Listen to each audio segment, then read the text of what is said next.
Hello friends. आज हम इस वीडियो में बीपीएससी टीआरई में पूछे गए मैथ के कुछ महत्वपूर्ण प्रश्नों को डिस्कस करेंगे। सेट नंबर है 9। इससे पहले ऑलरेडी हमने 8 सेट करा रखा है और साथ ही साथ बाकी सब्जेक्ट भी हमने कवर कर लिया है। इन सभी वीडियो का लिंक डिस्क्रिप्शन में दिया हुआ है या फिर आप प्लेलिस्ट में जाके देख सकते हैं। BPSC TRE question bank update के नाम से प्लेलिस्ट बना हुआ है, वहाँ पे जाके आप देख सकते हैं। ठीक, तो चलिए शुरू करते हैं और देखते हैं आज का पहला सवाल। आज का पहला सवाल है, यहाँ पे आप देखेंगे कुछ वैल्यूज दिया हुआ है और इसका मान पूछ लिया है। विकल्प में दे रखा है 60.5, 30, 40.5, एक से अधिक या फिर उपरोक्त में से कोई नहीं। और ये सवाल बीपीएससी स्कूल टीचर 2023 के एग्जाम में पूछा गया है। ठीक है, ध्यान रखिएगा हर सवाल के नीचे मेंशन किया गया है कि वो सवाल किस एग्जाम में पूछा गया था, तो ये देखते हुए चलिएगा। ठीक, चलिए अब देखते हैं इस सवाल को कैसे सॉल्व किया जा सकता है। देखिए, इस तरह के सवाल को सॉल्व करने के लिए ना, इस तरह के सवाल को सॉल्व करने के लिए आपको प्रतिरूप को समझना होगा। ठीक है, देख करके बहुत सारे बच्चे इस तरह के सवाल को देखकर डर जाते हैं, जबकि सवाल ये सबसे ईजी होता है। सिर्फ इस तरह के सवाल को ना आपको पैटर्न समझना होता है, प्रतिरूप समझना होता है कि किस तरह का पैटर्न में है ये। ठीक है, और ये पैटर्न तब समझ में आएगा जब इसे थोड़ा सा एक लाइन सॉल्व करते हैं। ठीक है, तो चलिए इसको एक लाइन पहले सॉल्व करते हैं, क्या मिलता है हमें। ठीक है, देखिए इसको सॉल्व करेंगे तो क्या मिलेगा, 1+1/2 को सॉल्व करेंगे तो मिलेगा आपको 3/2। भिन्न का जोड़ तो पता ही होगा, कर लीजिए। यहाँ पे कुछ नहीं तो मल्टीप्लाई का साइन है, और इसको सॉल्व करेंगे तो मिलेगा 4/3। इसी तरीके से इसको सॉल्व करेंगे तो मिलेगा 5/4। आगे सॉल्व करेंगे तो मिलेगा, अगर कंटिन्यू चलते चले तो आगे इसी तरह का पैटर्न बना होगा ना, इसका मतलब 3, 4, 5, 6, नीचे 2, 3, 4, 5, फिर मिलेगा 7/6, कुछ इसी तरीके से मिलते चलेगा। और अंतिम में क्या दिया हुआ है, 1+1/120। मतलब है इसे अगर आप सॉल्व करते हैं तो मिलेगा आपको 121/120। इसको सॉल्व कीजिए ज़रा, यही मिलेगा। तो ठीक इसके पहले का क्या होगा, 120/119 होगा। अब यहाँ देखिए आसान हो गया ना मेरे लिए। क्या आसान हुआ, देखिए 3 से 3 कट रहा है, 4 से 4 कट रहा है, 5 से 5 कट रहा है, 6 से 6 कट रहा है, निश्चित ही 7 से 7 कटेगा और 120 से 120 कटेगा, और यहाँ से 119 कट जाएगा। इसके पहले जो भी कुछ होगा वहाँ भी 119/118 होगा तो 119 कट जाएगा। मतलब ये है कि सिर्फ इस तरह के सवालों में आपको क्या देखना है, यहाँ पे इसका हर कितना बच रहा है और अंतिम में अंश कितना बच रहा है। ठीक है, मतलब है कि यहाँ पे अंतिम में जो अंश है वो 121 बच रहा है, जबकि फर्स्ट में 2 किसी से कट नहीं रहा था तो 2 बच रहा है। मतलब है कि इतना का जो सोल्यूशन है वो सिर्फ आपका इतना है, 121/2। मतलब है इसका आधा कितना होता है, 60.5। ये विकल्प सही है। देखिए इतना आसान सा सवाल है, सिर्फ देखने में लग रहा है कि कितना लेंदी क्वेश्चन होगा, बच्चे देख के डर जाते हैं। डरने की जरूरत नहीं है, सिर्फ प्रतिरूप को समझिए। ठीक है, चलिए अगला सवाल देखते हैं।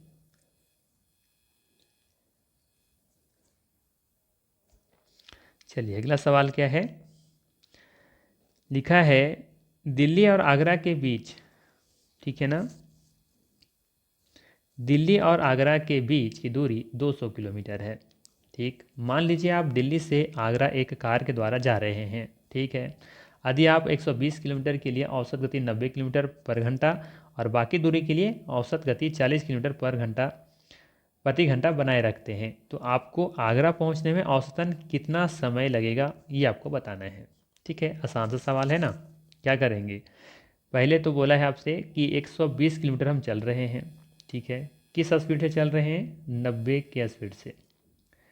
तो ये हमारा क्या होता है, ये हमारा डिस्टेंस है और ये हमारा स्पीड है। डिस्टेंस में अगर स्पीड से डिवाइड करते तो क्या मिलेगा, टाइम मिल जाएगा ना, तो ये टाइम मिला। इसी तरीके से फिर आगे बोला गया है कि बाकी दूरी के लिए औसत गति 40 किलोमीटर घंटा बनाए रखते हैं। जो बाकी दूरी है, तो कुल दूरी कितना को तय करनी है, 200। 120 90 का स्पीड से, इसमें मतलब बचा हुआ जो स्पीड डिस्टेंस है वो 80 है। किस स्पीड से चल रहे हैं आप, 40 की गति से चल रहे हैं। ठीक है, तो इसमें भी कुछ टाइम मिलेगा, तो ये दोनों को टाइम जोड़ देंगे तो टोटल टाइम मिल जाएगा कि कितना समय लगा होगा। तब करना क्या है, सिर्फ यहाँ पे इसको कैलकुलेशन करना है, कर दीजिए। तो कैलकुलेट करने के लिए यहाँ पे देखेंगे 1 0 से 1 0 कट रहा है। ठीक है, और 4 तिया 12 और 3 तिया 9, मतलब है कि 4/3 प्लस ये 40 दूनी 80, मतलब है ये 2। हम कह सकते हैं यहाँ पर इसको हम लोग कैसे लिख सकते हैं, इसको लिख सकते हैं 1 होल 1/3 लिख सकते हैं। प्लस 2, और ये दोनों पूर्णांकों को जोड़ दीजिए, 2 और 1 3, यानी 3 घंटा, और ये 1/3 घंटा, यानी कि 1/3 आवर लगेगा। ऐसा तो दिया हुआ नहीं है, मिनट दिया हुआ है, तो मिनट में चेंज कर लीजिए। ये 3 घंटा तो ऑलरेडी दिख रहा है, और 1/3 को अगर हम चेंज करते हैं मिनट में तो 60 से मल्टीप्लाई करना होगा, तो ये 20 दिया 60, मतलब है कि 3 घंटा 20 मिनट का समय लगेगा इसे। विकल्प नंबर ए सही होगा। ठीक है, तो आसान सा सवाल था, कुछ नहीं, क्वेश्चन देख रहे कितना लंबा है, लेकिन ये कितना ईजी क्वेश्चन है। ठीक है, आपको सिर्फ टाइम निकालना था। ठीक है, बस यहाँ पे टाइम को थोड़ा सा चेंज करना था, किस में, ये टाइम को चेंज करना था घंटा और मिनट में, बस ये सबसे बड़ी बात थी यहाँ पे, और कुछ भी नहीं था।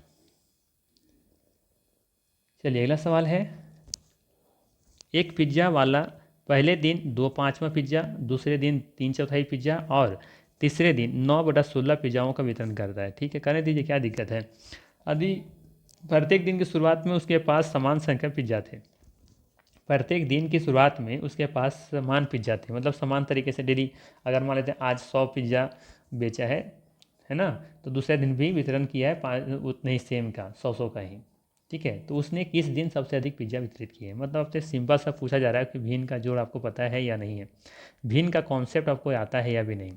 ठीक है, तो देखिए पहले दिन का 2/5 हिस्सा जो भी रहा होगा, 2/5, दूसरे दिन कितना, 3/4, 3/4, और तीसरे दिन 9/16, ये हो गया पहले दिन, ये हो गया दूसरा दिन, और ये हो गया तीसरा दिन। अब बताना है कि किस दिन ज़्यादा पिज्ज़ा का वितरण किया है। ठीक है ना, तो इसके लिए क्या कीजिए ना, सबसे आसान तरीका है कि हर को बराबर कर लीजिए, हर को बराबर कर लीजिए, या तो दूसरा तरीका इसे परसेंटेज में चेंज कर लीजिए, तो पता चल जाएगा ज़्यादा परसेंट जिस दिन वितरण किया होगा उस दिन ज़्यादा पिज्ज़ा का वितरण किया होगा। तो परसेंटेज बदलने के लिए हम क्या करते, 100 से मल्टीप्लाई कर देते हैं,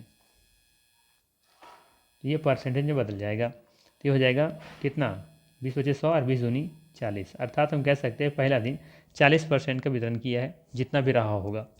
दूसरा दिन 25×100 और 25 दिया 75%, दूसरा दिन का कितना किया है, 75% का वितरण किया है पिज्ज़ा का।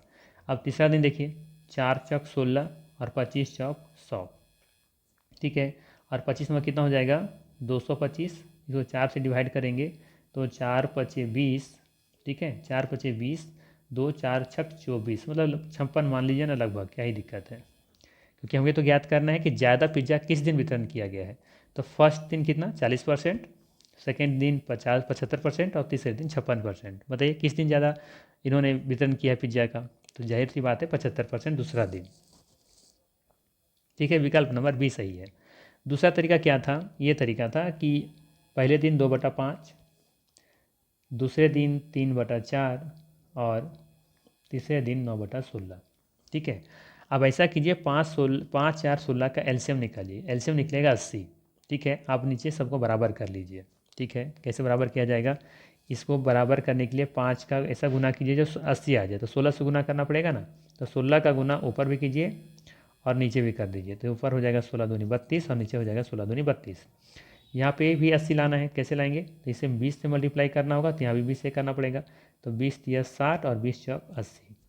यहाँ भी गुना कीजिए, 5 से करना होगा, तो यहाँ भी 5 से करना होगा, तो 9×5 = 45 और 16×5 = 80। अब देखिए पहला दिन का मतलब ये हुआ कि 80 पिज्जा में से 32 किया है, दूसरा दिन हुआ कि 80 में से 60 किया है, और तीसरे दिन 80 में 45 किया है। किस दिन ज़्यादा किया, तो जाहिर सी बात है दूसरा दिन किया, 80 पिज्जा में से 60 पिज्जा उस दिन किया है। ठीक है, तो भी विकल्प नंबर बी ही आता, आपकी मर्जी जैसे बना ले। ठीक है, चलिए, क्योंकि पिज्ज़ा की संख्या समान थी ना, क्योंकि यहाँ बोला है ना कि हर दिन जो है उसके पास पिज्ज़ा की संख्या समान थी। ठीक है, चलिए, कहने मतलब है अगर यहाँ पर 500 लेके चलिए, यहाँ भी 500 लीजिएगा, यहाँ भी 500 लीजिएगा, तो 60% ज़्यादा ही निकलेगा ना हमेशा। चलिए, ये सवाल अच्छा था, और अच्छा नहीं हम कह सकते हैं, अच्छा लेवल का क्वेश्चन था, और बहुत अच्छा लेवल का क्वेश्चन है। ठीक है, क्योंकि इस तरह के क्वेश्चन अक्सर बच्चे फंसते हैं, ये मान सकते हैं क्वेश्चन थोड़ा सा अच्छा लेवल का है। ठीक, देखिए 18 मीटर लंबे एक कमरे में 72 सेंटीमीटर चौड़े गलीचे का उपयोग करके गलीचा बिछाने की लागत 4.5 रुपये प्रति मीटर की दर से 810 रुपये है, कमरे की चौड़ाई कितनी है। इस क्वेश्चन को अच्छे से नहीं समझेंगे तो गारंटी नहीं बनेगा। क्वेश्चन को एक बार 2 बार अच्छे से पढ़िए, समझिए, और तब बनाने का प्रयास कीजिए, तभी बनेगा ये। ठीक है, देखिए पहले सवाल हम समझते हैं क्या है। बोला है 18 मीटर लंबा एक कमरा है। ठीक है, चलिए, कुछ कमरा ऐसा होगा। इसको हम थोड़ा सा और अच्छा कर लेते हैं। चलिए ये सही हुआ, है ना। ये मान लेते हैं कमरा है जिसकी लंबाई आप देखेंगे, इसकी लंबाई कितना है, 18 मीटर है। ठीक है, एक कमरा है 18 मीटर का लंबाई कमरा है और ये कमरे की चौड़ाई, इस कमरे की चौड़ाई पूछ रहा है आपसे, इसकी चौड़ाई कितना होगा ये पूछ रहा है, तो इसकी चौड़ाई मान लेते हैं कि बी है। ठीक है, अब आगे देखिए, बोला है कमरे में 72 सेंटीमीटर चौड़े गलीचे का उपयोग करके, कितना चौड़ा है, 72 सेंटीमीटर चौड़े गलीचे का उपयोग करके गलीचा बिछाने की लागत है। इसमें क्या करना है ना, गलीचा बिछाना है इस तरीके से। ठीक है, जिसे चौड़ाई जो होगा कितना होगा, 72 सेंटीमीटर है, 72 सेंटीमीटर कहें या फिर 0.72 मीटर कहें, क्योंकि दशमलव में चेंज कर देंगे ना इसे, क्योंकि यहाँ पे मीटर में पूछा है तो मीटर ही लेके चलेंगे, तो इससे हम मीटर में चेंज करेंगे तो 100 से डिवाइड करेंगे तो निकल करके आएगा 0.72 मीटर चौड़ा। ये जो चौड़ा है वो कितना होना चाहिए, 0.72 मीटर होना चाहिए। ठीक है, इस गलीचे का प्रयोग करना है और बिछाने की लागत कितना है, 4.5 रुपये प्रति मीटर। बात समझ में आ रहा है, गलीचा में बिछा रहे हैं तो 4.5 रुपये प्रति मीटर की दर से उसको कितना खर्चा हो रहा है, 810 रुपया खर्चा हो रहा है। ये समझ में आना चाहिए। इसमें जितना भी हम गलीचा बिछाए हैं उसका कुल खर्च कितना आ रहा है, 810 रुपया। ऐसे समझिए ना, यहाँ पे बोला है 4.5 रुपये प्रति मीटर, मतलब है कि 1 मीटर गलीचा बिछाने में 1 मीटर लंबा होगा तो रेट कितना है, 4.5 रुपया। तो हमें कितना बिछा रहे हैं हम लोग, कितना रुपया का, 810 रुपया का। देखिए कितना मीटर होगा ये याद कर लीजिए पहले। अगर 4.5 रुपया में 1 मीटर तो 810 रुपये में कितना, तो इसका मतलब ये हुआ कि अगर हम 810 रुपया में 4.5 से डिवाइड कर दें तो निकल आएगा ना कितना मीटर लंबा होगा वो।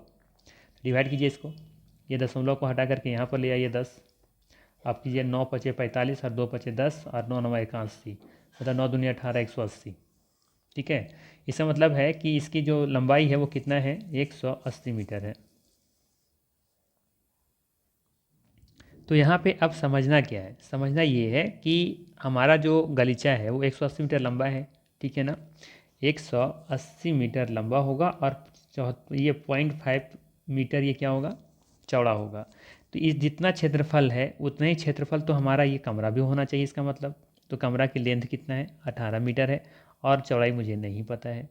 तो ये कमरे का क्षेत्रफल और ये गलीचे का कुल क्षेत्रफल निकल गया, क्योंकि हम 810 रुपये का लगा रहे हैं जिसकी लंबाई कितना निकल करके आई, 180 मीटर लंबाई। तो इसका मतलब ये लेंथ निकला गलीचा का, ये चौड़ाई निकला, कुल मिला के इतने ही तो हम बिछा रहे हैं, काट उठ कर जैसे भी लगा रहे होंगे। 180 मीटर ये लंबा होगा, बट इसे काट काट करके हम क्या कर रहे हैं, सिर्फ इसको हम पूरा बिछा रहे हैं।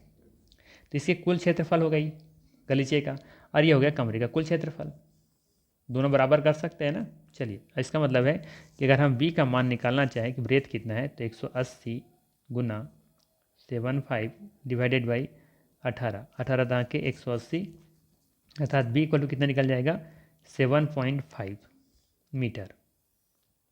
हाँ या ना, विकल्प नंबर बी सही होगा या नहीं होगा, आप लोग बताइए, कोई दिक्कत है तो। अच्छा, ए में कुछ विकल्प छूटा हुआ है, यहाँ पे 7 मीटर है। ठीक है, 7 मीटर। ठीक है, तो क्या हो जाएगा इसका सही आंसर, 7.5 मीटर होगा। बात समझ में आया ना। यहाँ पे हमने किया सिर्फ कि जो 4.5 रुपये प्रति मीटर है, तो हमने कहा यहाँ पे कि देखिए 1 मीटर का जो खर्च पड़ रहा है 4.5 रुपया, तो 810 रुपया में हम कितना मीटर हम लेंथ का खरीद पाएंगे, तो 180 मीटर का लेंथ खरीद पाएंगे। और वो चौड़ा कितना होगा, पहले बोला है ये 72 सेंटीमीटर चौड़ा गलीचा है। ठीक है, तो इसका मतलब है कि 0.75 मीटर ये चौड़ा है, तो लंबा कितना होगा, 180। तो इसका कुल क्षेत्रफल जो होगा ना, ये कमरे के क्षेत्रफल के बराबर होगा इसका मतलब, क्योंकि इसी गलीचा तो बिछाना है इस कमरे में। तो इस कमरे का लंबाई 18 मीटर है, तो चौड़ाई कितना होगा, अर्थात दोनों का क्षेत्रफल बराबर होना चाहिए। बस हमने इक्वेशन को बराबर किया, सॉल्व किया है, आंसर आया 7.5 मीटर। ठीक, चलिए अगला सवाल है, दो व्यक्ति ए और बी एक काम को 15 दिनों में पूरा कर देते हैं। यदि वे एक साथ काम करते हैं, व्यक्ति ए अकेला उसी काम को 20 दिनों में पूरा कर देता है, यह काम अकेला बी कितने दिनों में पूरा कर पाएगा। ठीक है, इस तरह का सवाल बहुत ही ईजी होते हैं। ठीक है, आपको ना सिर्फ एक कॉन्सेप्ट पकड़ के रखिए जो मैं बताने जा रहा हूँ, उस कॉन्सेप्ट बनाने की कोशिश कीजिएगा, बहुत सारे क्वेश्चन आपके ईजी लेवल पर सॉल्व हो जाएंगे। देखिए कैसे, देखिए सबसे पहले बोला ए प्लस बी, ये दोनों मिल करके काम कर रहे हैं। ठीक है, यहाँ पे लिखिएगा डे, कितना दिन में काम किया, और यहाँ लिखिएगा इफिशियंसी, उन्हें कार्य करने की क्षमता कितनी है। तो ए और बी मिलकर कितना दिन में काम कर रहे हैं, 15 दिन में। ठीक है, आगे क्या बोला है, आधे भी एक साथ काम करते हैं तो ये 15 दिन में काम खत्म होता है। ए अकेला उसी काम कितना दिन में कर रहा है, अब यहाँ लिखिए ए कितना दिन में अकेले करता है, 20 दिन में करता है। ठीक है, अब मान के चलिए कि ये दोनों का जो एलसीएम है वो काम है, तो ये एलसीएम निकलेगा 60। तो मान लीजिए कि 60 काम करना है। ठीक है, तो अगर ए और बी करेंगे तो इन लोगों की कार्य क्षमता कितना होना चाहिए, 15 चौक 60, यहाँ निकालिए 15 चौक 60, यानी 4 कार्य करते हैं लोग दोनों मिल करके। ठीक है, और ए कितना करेगा कार्य, 20 या 60, 3 कार्य। अब यहाँ इसका मतलब क्या हुआ, मतलब ये हुआ कि अगर ए और बी दोनों मिलकर काम करें तो 4 कार्य करते हैं, और ए अकेला करता है तो 3 कार्य करता है। अब ज़रा सोचिए, यहाँ से हल्का सा दिमाग लगाइए कि अगर बी अकेले काम करेगा तो कितना दिन में कितना कार्य करेगा, वो एक कार्य करेगा, इसका मतलब नहीं। अगर ए और बी मिलकर के 4 कार्य कर रहे हैं और ए अकेला 3 कार्य कर रहा है, जाहिर सी बात है बी फिर अकेला एक करेगा तो एक कार्य करेगा, तभी तो 3 और 1 4 कार्य हुआ ना।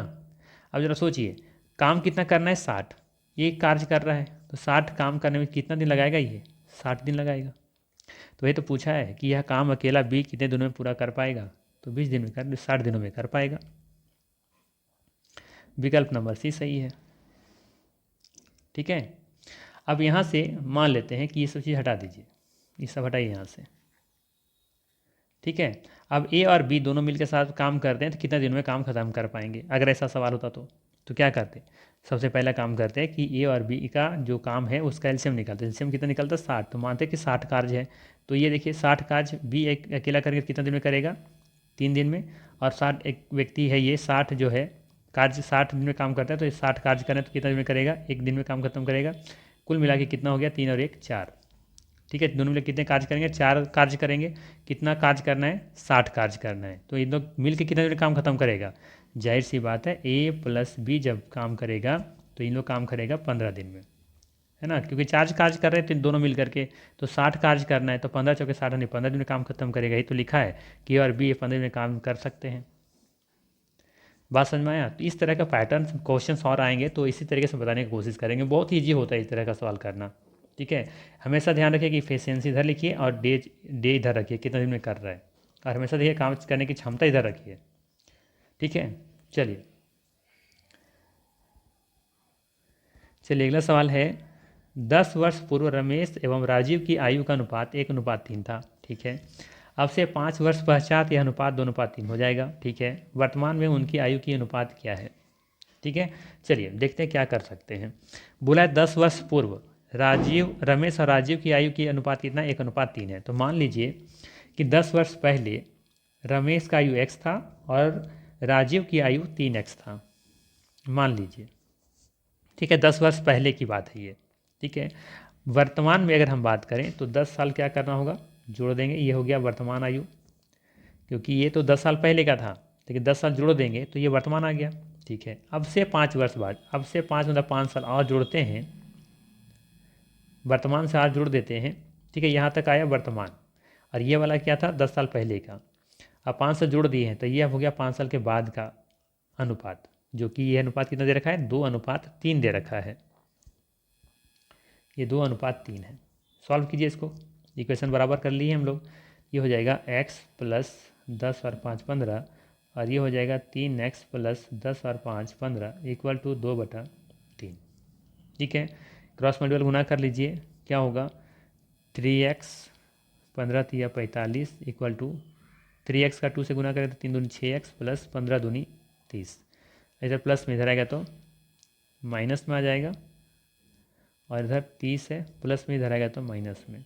मतलब है कि -3x इक्वल टू -15 हो जाएगा, माइनस माइनस कैंसिल आउट हो जाएगा, तो x बराबर निकल करके आएगा 3 × 5 = 15 5। ठीक है, इसका मतलब है कि 10 साल के पहले अगर रमेश की आयु देखा जाए तो 3 होगा, सॉरी 5 होगा, और ये 5 दिया 15 होगा। कब, 10 साल के पहले। लेकिन पूछा क्या है, वर्तमान में उसकी आयु का अनुपात क्या होगा, तो 10 साल जोड़ना पड़ेगा ना वर्तमान में लाने के लिए, तो जोड़ दीजिए। तो जोड़ेंगे तो हो जाएगा 10 और 5 15, और ये हो जाएगा 15 10 25।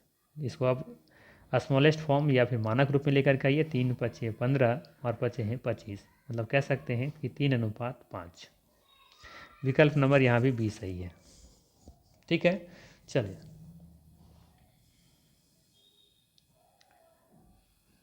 देखिए इस तरह का जो जो अब यहाँ पे सवाल देख रहे हैं ना ये वाला, यदि मैं अपने घर से 5 किलोमीटर की प्रति घंटा की गति से स्टेशन के लिए चलता हूँ तो मेरी गाड़ी मेरे स्टेशन पहुँचने से 7 मिनट पहले छूट चुकी होती है, किंतु यदि मैं 6 किलोमीटर प्रति घंटा की गति से चलता हूँ तो स्टेशन पर गाड़ी के छूटने से 5 मिनट पहले पहुँच जाता हूँ। तदनुसार मेरे घर और स्टेशन के बीच की दूरी क्या है।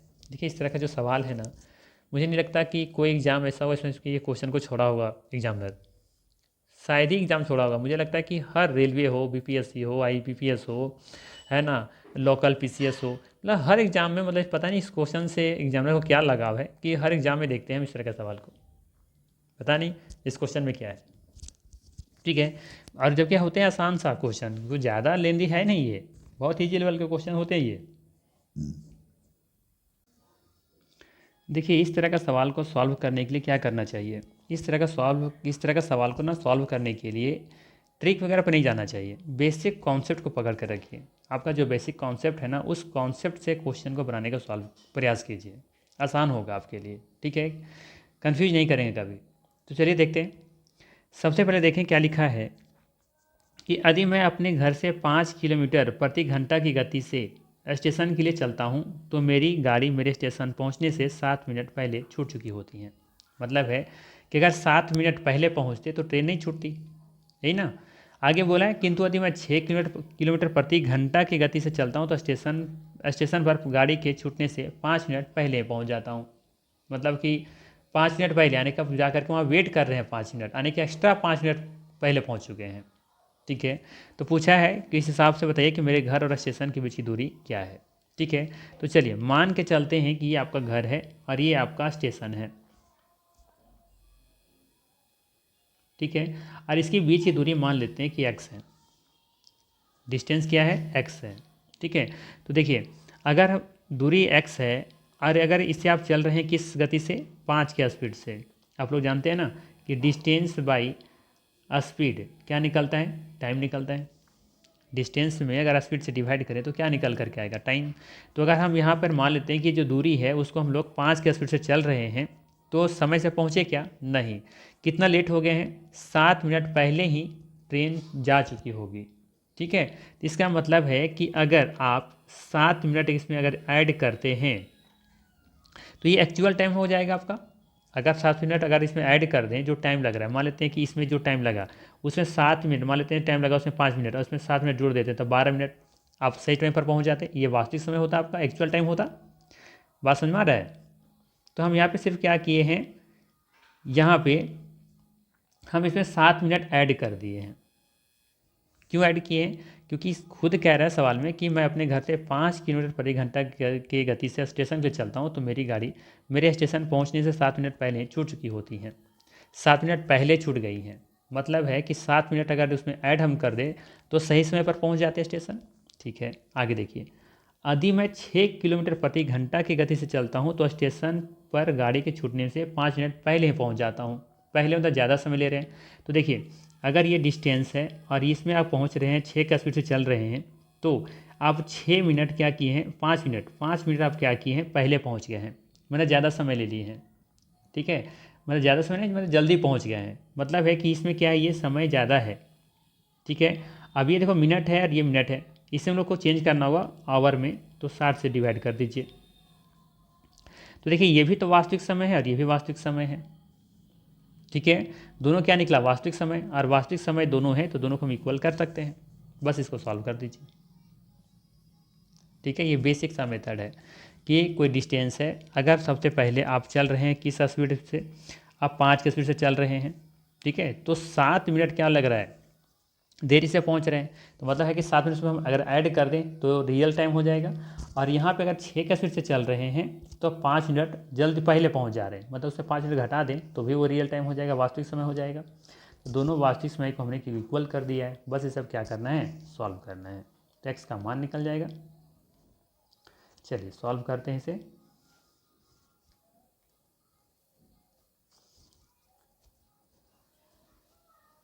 चलिए क्या कर लेंगे हम लोग, यहाँ से x/5, इधर ये प्लस में इधर आएगा तो माइनस में, इक्वल टू माइनस 5/60, इधर प्लस में इधर आएगा तो माइनस में। आगे फर्दर सॉल्व करेंगे तो 6×5 = 30, ये हो जाएगा इधर 5×6 = 30, 6x इधर हो जाएगा 5x इक्वल टू 60 और 60 कैल्शियम 60 हो जाएगा, और ये हो जाएगा माइनस माइनस प्लस माइनस 12 हो जाएगा। तो 6 में से 5x घटाएंगे तो मिलेगा x/30 इक्वल टू, यहाँ से आगे सॉल्व करेंगे तो हो जाएगा 12×5 = 60 -1/5, ठीक है, और ये हो जाएगा 5×6 = 30, अर्थात x बराबर हो जाएगा -6। डिस्टेंस कभी माइनस में नहीं होता, आपको प्लस में लेके चलना है, ठीक है। तो हमेशा ध्यान रखना है कि डिस्टेंस माइनस ऋणात्मक हो ही नहीं सकता, ठीक है। तो यहाँ पे हम x क्या माने थे कि ये हमारा मान लेते हैं कि यहाँ से लेकर के, घर से लेकर के स्टेशन की ऊँची दूरी x है। इसका मतलब है कि पूछा ही जा रहा है आपसे क्या, कि मेरे घर और स्टेशन की ऊँची दूरी क्या है, तो वो है 6 किलोमीटर, ठीक है। ये सबसे आसान तरीका है, ठीक है। चलिए अगला सवाल है, पी और क्यू की औसत मासिक आय 50-50 है, और क्यू और आर की औसत मासिक आयु यहाँ पे आय होना चाहिए यहाँ पे, ठीक है, ये आय है, ठीक है। कितना है 6250 है, तथा पी और आर की औसत मासिक आय है 5200। तो पी की मासिक आय है कितना ही आपको बताना है, ठीक है। तो देखिए आसान सा सवाल है, हम लिख सकते हैं P + Q का मासिक आय कितना हो जाएगा 50-50। ये मासिक आय है, औसत है, लेकिन ध्यान रखिएगा अगर औसत है तो इसे हम 2 से डिवाइड कर देंगे, 2 से मल्टीप्लाई कर देंगे तो कुल आय निकल आएगा, तो इसे गुना कर दिए, निकल करके आएगा 10,100। ठीक इसी तरीके से आगे निकालिए क्यू और आर का, क्यू और आर का औसत दिया हुआ है 6250, इसे अगर 2 से मल्टीप्लाई करेंगे तो क्या निकल करके आएगा 6 दूनी 12,500। इसी तरीके से पी और आर का निकालिए 5200, कितना निकल करके आएगा, ये डबल कीजिए 5 10,400, ठीक है। अब हम यहाँ पे क्या कर रहे हैं, इसको भी ऐड कर रहे हैं, इसको भी ऐड कर रहे हैं, तो ऐड करेंगे तो देखेंगे कि 2 क्यू है, दो यहाँ पे 2 पी है 2 आर है, इसका मतलब लिख सकते हैं इसे 2p + 2q + 2r लिखा जा सकता है ना। जबकि इधर जोड़ेंगे ऐड करेंगे तो कितना निकल करके आएगा, ये 10 20 30 और 2 32,000, और एक ये 33,000, जोड़िएगा जैसे 33,000 मिलेगा ये, ठीक है। तो यहाँ पर 2 गुना है, उधर लेकर जाते हैं तो निकल करके आएगा, पर ये देखिए दोनों में क्या है, तीनों में 2 कॉमन निकालते हैं, सब में कॉमन है, बाहर निकालेंगे 2, 2p + q + r equal to 33,000। तो ये हो जाएगा p + q + r equal to 16,500 हो जाएगा, आधा 2 से डिवाइड करेंगे तो, ठीक है। अब देखिए हमें मिल गया है कि पी क्यू आर का कुल आय कितना है 16,500 है, लेकिन पूछा क्या है पी के मासिक आय क्या है, तो पी का मासिक आय चाहिए। तो देखिए यहाँ पे अगर हम क्यू और आर का मासिक आय कितना है इन लोग का 12,500, क्यू और आर का मासिक आय देखेंगे ध्यान से तो कितना है 12,500 है।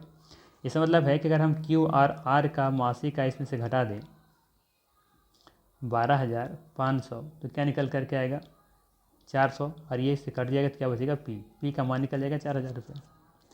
विकल्प नंबर सी सही है। चलिए अगला सवाल है, देखिए अगला सवाल क्या बोला जा रहा है कि यदि पी का 30% क्यू के 40% में जोड़ दिया जाए तो वह क्यू का 80% हो जाता है, तब बताना है कि क्यू पी का कितना प्रतिशत है, ठीक है। आसान सा सवाल है, सिर्फ ये क्या है कन्फ्यूजन पैदा किया हुआ है और कुछ नहीं है। देखिए क्या है, बोला है पी का 30%, जैसे बोला है वैसे हम करेंगे। पी का 30%,